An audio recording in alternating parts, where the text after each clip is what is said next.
எல்லாரும் ஜெயிக்கிறாங்களே, என்ன மட்டும் எதுக்கு ஆண்டவரே இப்படி அடிக்கடி தோற்று போக பண்றீங்க அப்படின்னு யாராவது கேக்குறீங்களா? நீங்க பயப்படாதீங்க. நீங்க அடிக்கடி தோற்று போவதற்கு காரணம் உங்க இருதயத்தை கர்த்தர் பலப்படுத்துறாரு, உங்களை ஸ்ட்ராங் பண்றாரு. தோல்விகளை பார்த்து பழகின ஒருத்தர் ஜெயத்தை பார்க்கும்போது கண்டிப்பா நிறைகுடம் தழும்பாதுன்ற மாதிரி நீங்க பெருமைக்கு போக மாட்டீங்க. அந்த ஜெயம் உங்களுக்கு பெரிய வெற்றியா இருக்கும்.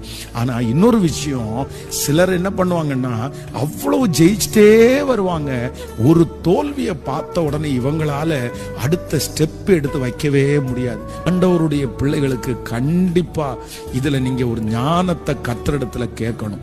எந்த இடத்துல நீங்க தோற்று போனாலும் ஒண்ணு நினைச்சுக்குங்க, அதுல ஒரு நன்மை இருக்கும். நீங்க தோற்று போனீங்களா, நீங்க பயப்படாதீங்க. உங்களை ஜெயிக்க பண்றதுக்கு ஆண்டவர் வல்லவரா இருக்கிறார். வேதம் சொல்லுகிறது, நீதிமான் 7 தரம் விழுந்தாரும், 7 டைம்ஸ் நீங்க ஃபெயிலியர் ஆனாலும், 70 டைம் நீங்க ஃபெயிலியர் ஆனாலும் உங்களை மறுபடியும்